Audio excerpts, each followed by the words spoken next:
Generally, the end of the Virgin Mary's life is a bit of a conundrum theologically, because there's no account of it in the New Testament.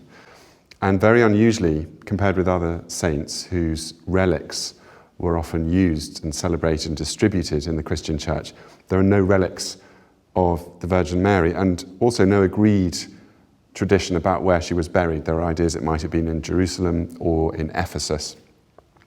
So there's a sort of aura of mystery around the end of her life, which means that there's a sort of problem, but also an opportunity for the early Christian church to imagine or share traditions of how her life might have come to the end of its earthly course.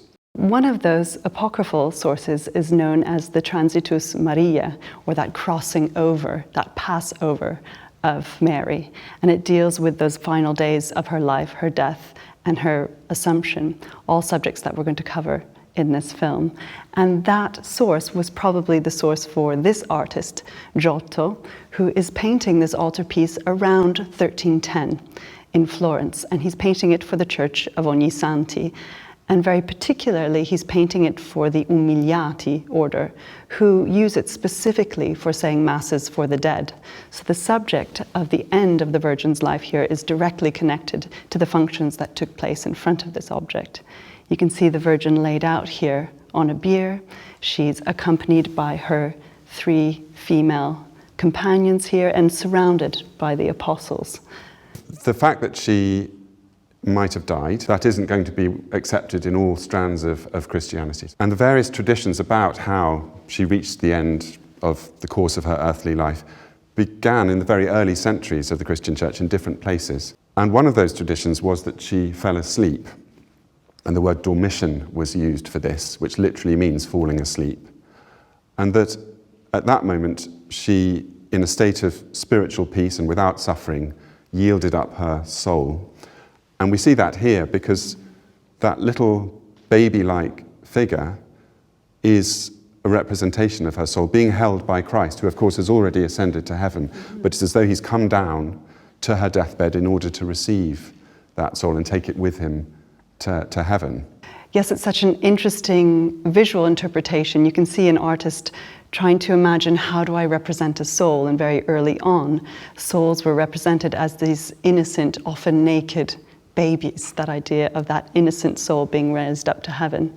And of course, in this tradition, 3 days later, it's understood that the Virgin herself will be raised bodily into heaven as well, so she will join her soul. The body catches up, as it were, with the soul. And this tradition is a part of Western Catholic tradition for many centuries, but it's also the central belief of the Orthodox churches.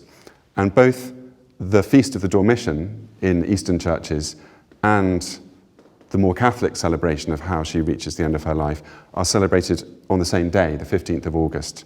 But the other tradition is the one that we're going to look at now, and it's in a work in another room in the Gemäldegalerie. Well, Jenny, this was the painting I was thinking of, and it creates a strong contrast because the Giotto is very horizontal, the Virgin's body laid out in that fashion. But here, there's a much more sort of vertical impetus, isn't there? There's a sense of upward movement as well as a more vertical composition. And that's because we're looking at a representation of what's called the Assumption, which describes the moment when the Virgin body and soul is assumed, in other words, elevated, taken up into heavenly glory. Yes, this work is such a good contrast with that Giotto, which had, as you say, the Virgin laid out on that funerary bier.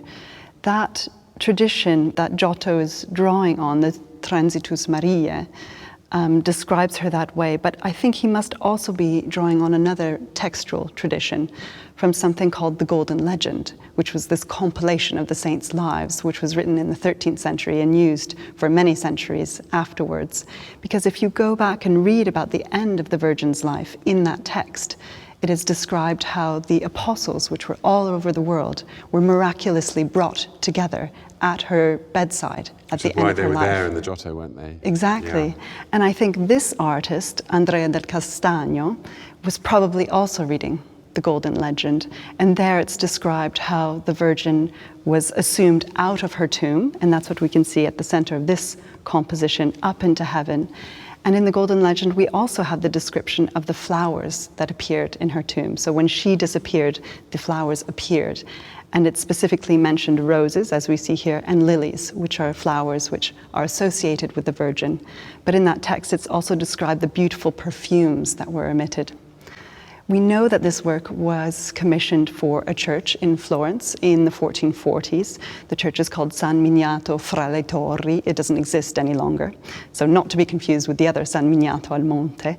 And as you can see here, we don't have the apostles gathered around the tomb. In fact, the composition is distilled somewhat. We have the angels assuming her up into heaven. But we see two standing saints, very elegantly standing saints. On the left, St. Julian, and on the right, St. Minius. Despite the presence of the tomb here, there are other very significant traditions in Western Catholicism that insist she didn't die at all. So the Assumption still happens, but it happens without her needing to die. And there are many paintings of the Assumption which have some of these elements to it, but not the tomb at all. The actual definition of this as a dogma, as something that Catholics must believe, happened really quite late in 1950. And Pope Pius XII, who declared the dogma in the end, was very careful to word it in a way that wouldn't exclude the Orthodox churches who did believe she died, and many Catholics who still do, but would allow this possibility that she didn't. So he used the phrase about how when she reached the end of the course of her earthly life, she was assumed, which leaves it open. But I think the key point is that whether she died or not, she ends up in the right place. The destination is the same.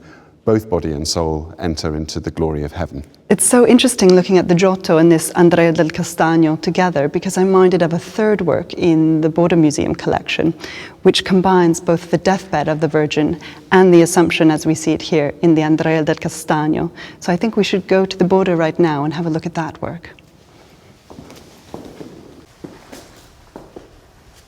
So Ben, we've just looked at beautiful representations of the Dormition of the Virgin, of her Assumption. And here in the Bode-Museum, we're looking at another representation of her death and Dormition, but also of her Assumption. And this smaller panel by Bartolomé Bermejo, painted probably in the 1460s. And what you can see here is the Virgin laying on her deathbed, and she's already being assumed here. You can see her being raised up by these four angels to God the Father. All of the apostles gathered around her bed are preparing her for this next moment of her life or her afterlife. There's one apostle here tending to the incense, another lighting candles. We have St. Peter here blessing her with a piece of hyssop. In full ecclesiastical robes. Yes. And rather beautifully, in the tiles on the floor, we have an inscription, a repeated inscription. It says, M Dios es. So Mary is with God. The apostles, with their equipment and their clothing, have evoked a sense of a funeral. You know, this is almost like a church event, which so many people would have recognized then from their own experience, that this is Mary leaving this world as their own loved ones do. And in that respect too, I think the painting offers them a glimpse of what awaits their loved ones as well on the far side. Because although Mary's gone ahead, in a sense, both her soul and her body already standing glorified in heaven, and the rest of us must wait for that moment. Nevertheless, it's a promise to all righteous ones that we too eventually will stand with her in that blaze of glory which we see Bermejo conjuring up for us so beautifully here, and being welcomed into the embrace of God.